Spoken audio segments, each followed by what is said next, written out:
প্রিয় দর্শক আসসালামু আলাইকুম। Welcome back to my channel delicious cooking by Tahira. বরাবরের মতো আবারও হাজির হয়ে গেলাম নতুন একটি রেসিপি নিয়ে। আজকের পর্বে আপনাদেরকে আলু আর ময়দা দিয়ে ভীষণ মজাদার একটি নাস্তা রেসিপি তৈরি করে দেখাবো। এই নাস্তা রেসিপিটি একবার তৈরি করে কাউকে খাওয়ালে কিন্তু বারবার তৈরি করার রিকোয়েস্ট আপনাদের কাছে আসতেই থাকবে। নাস্তা তৈরি করার জন্য আমি এখানে বড় সাইজের দুইটা আলু অফ ক্যামেরায় খোসা ছাড়িয়ে এইভাবে কিউব করে কেটে সিদ্ধ করে নিয়েছি। এরপর একটা গ্রেটারের সাহায্যে আলুগুলোকে খুব ভালো মতো গ্রেট করে নিচ্ছি।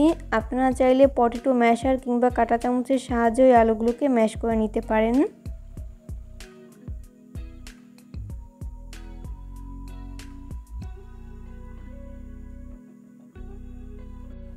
তো এই পর্যায়ে কিন্তু আমাদের আলুগুলো ম্যাশ করে নেওয়া হয়েছে।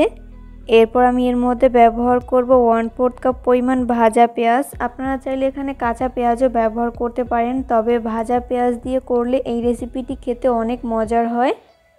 এরপর ব্যবহার করব 3টি শুকনা মরিচ।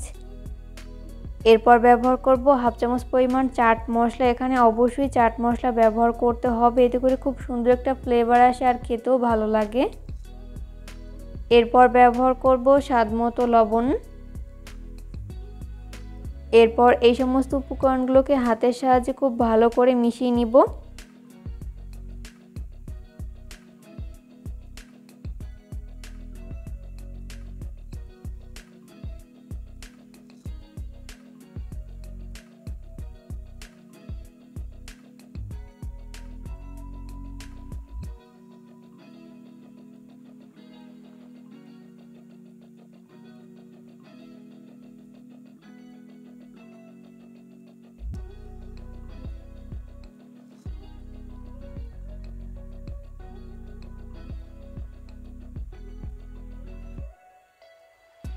তো এই পর্যায়ে মিশিয়ে নেওয়া হয়েছে, আলুর পুর তৈরি করে নেওয়া হয়েছে, দেখতেই পাচ্ছেন। এরপর এটাকে একটা সাইডে রেখে দিচ্ছি।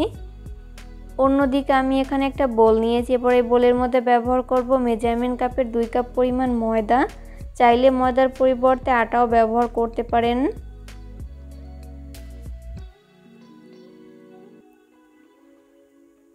এরপর ব্যবহার করব 4 টেবিল চামচ পরিমাণ সয়াবিন তেল।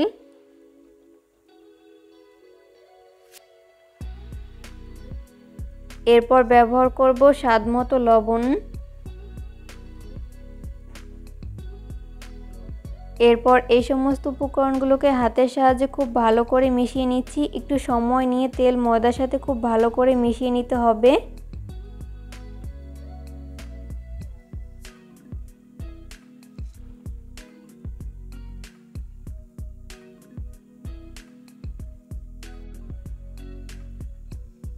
তো মেশাতে মেশাতে একটা পর্যায়ে দেখা যাবে যে এই মিশ্রণটি মুঠো করলে দলা পেকে আসছে আর চাপ দিলে ভেঙে যাচ্ছে।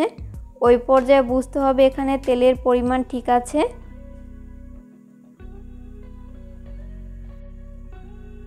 এরপর আমি এর মধ্যে অল্প অল্প করে নরমাল তাপমাত্রার পানি অ্যাড করে পারফেক্ট একটা ডো তৈরি করে নিব। এখানে পানি একবারে না দিয়ে এইভাবে অল্প অল্প করে দিব আর হাত দিয়ে খুব ভালো করে মিশিয়ে নিব।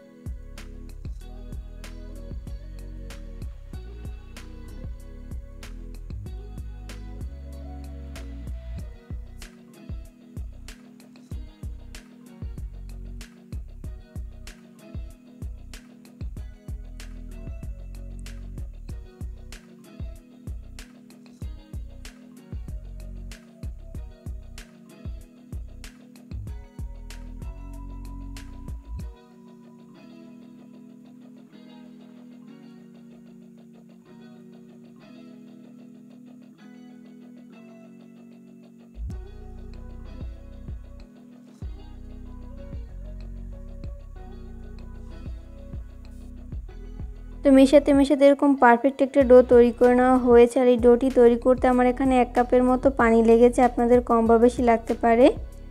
এরপর আমি ঢাকনা লাগিয়ে 10 মিনিটের জন্য রেস্টে রেখে দিব। এরই মাঝে মিশ্রণটি পুরোপুরি সেট হয়ে যাবে। 10 মিনিট পরে হচ্ছে আমি ঢাকনা উঠিয়ে নিচ্ছি। এরপরে ময়দার মিশ্রণটিকে আমি আরও কিছুক্ষণের জন্য মথে নিব। যত ভালো মথা হবে নাস্তার শেপগুলো ততই পারফেক্ট হবে, তাই একটু সময় নিয়ে ভালো করে মথে নিতে হবে। তো মথে নেওয়া হয়েছে। এরপর যে কয়টা নাস্তা তৈরি করে নিব ওইভাবে ভাগ করে নিয়েছি। এরপর হাতে সামান্য পরিমাণ ময়দার ডাস্ট নিয়ে এখান থেকে একটা ডো নিয়ে নিচ্ছি। এরপর হাত দিয়ে এভাবে একটু জায়গা করে নিচ্ছি।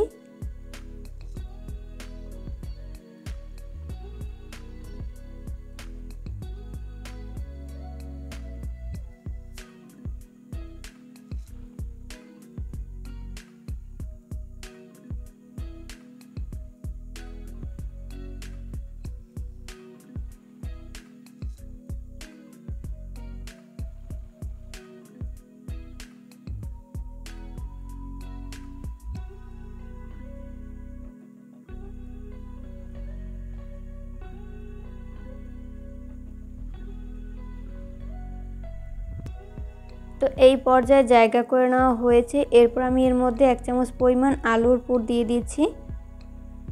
এরপর হাত দিয়ে এইভাবে মুড়িয়ে নিচ্ছি।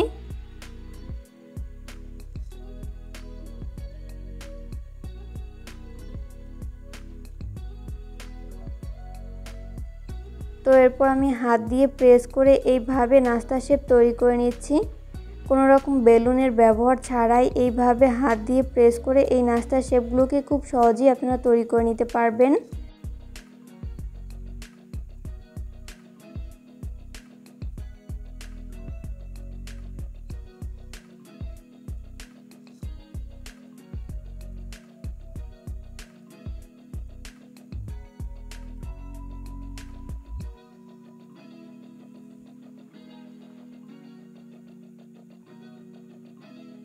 তো এই পর্যায়ে কিন্তু আমার একটি নাস্তা শেপ তৈরি করে নেওয়া হয়েছে।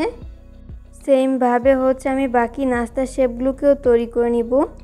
এরপর এই নাস্তার শেপগুলোকে ভাজার পালা, ওই জন্য চুলে একটা গর্ত কড়াই বসিয়ে দিয়েছি। এরপর পর্যাপ্ত পরিমাণ সয়াবিন তেল দিয়ে তেলটাকে ভালো মতো গরম করে নিয়েছি।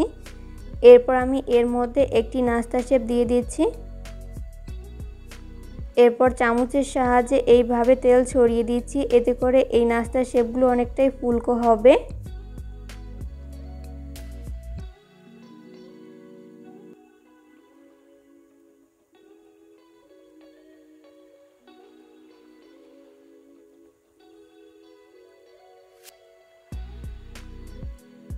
দুই মিনিট পর যখন নাস্তাগুলোর এক পাশ ফ্রাই করে নেওয়া হবে, ওই পর্যায়ে হচ্ছে আমি উল্টে দিব অপর পাশটি ফ্রাই করে নেওয়ার জন্য। আর এই পর্যায়ে অবশ্যই চুলার আঁচ মিডিয়াম ফ্লেমে রেখে নাস্তার শেপগুলোকে ফ্রাই করে নিতে হবে, এতে করে দুই পাশ ভালো মতো কুকড হতে পারবে। কোনোভাবেই চুলার আঁচ হাই ফ্লেমে রেখে নাস্তার শেপগুলোকে ফ্রাই করা যাবে না, সেক্ষেত্রে উপর থেকে খুব দ্রুত কালার চলে আসবে, তবে ভেতরটা ভালো মতো কুকড হবে না, তাই লো আঁচে ভেজে নিতে হবে। উল্টে পাল্টে নাস্তার শেপগুলো যখন দুই পাশ গোল্ডেন ব্রাউন কালার করে ভেজে নেওয়া হবে, ওই পর্যায়ে হচ্ছে আমি নাস্তার শেপগুলোকে তেল ঝরিয়ে তেল থেকে উঠিয়ে নিব। সেমভাবে বাকি নাস্তার শেপগুলোকেও ভেজে নিব। তো এই পর্যায়ে কিন্তু আমার সবগুলো আলু পুরি ভেজে নেওয়া হয়েছে। এগুলোকে আমি একটা নাস্তার প্লেটে তুলে নিয়েছি। চেষ্টা করেছি রেসিপিটি সহজভাবে শেয়ার করতে। আশা করছি আজকের রেসিপিটি আপনাদের কাছে অনেক ভালো লেগেছে। রেসিপি ফলো করে অবশ্যই বাসায় ট্রাই করবেন, দেখবেন পরিবারের ছোট থেকে বড় সবাই অনেক বেশি পছন্দ করবে আর অনেক মজা করে খাবে। ঝটপট বিকেলের নাস্তায় এইভাবে আলু পুরি তৈরি করে কিন্তু আপনারা পরিবেশন করতে পারেন। তো আমি একটা আলু পুরি আপনাদের মাঝে ছিঁড়ে শেয়ার করছি, যেটা কতটা পারফেক্ট হয়েছে। বাসায় ট্রাই না করলে বুঝতেই পারবেন না। ভিডিও ভালো লাগলে অবশ্যই ফ্রেন্ডস অ্যান্ড ফ্যামিলিদের মাঝে শেয়ার করবেন। পরবর্তী ভিডিও দেখার আমন্ত্রণ জানিয়ে আজকের মতো এখানেই বিদায় নিচ্ছি। সবাই অনেক বেশি ভালো থাকবেন। আল্লাহ হাফেজ।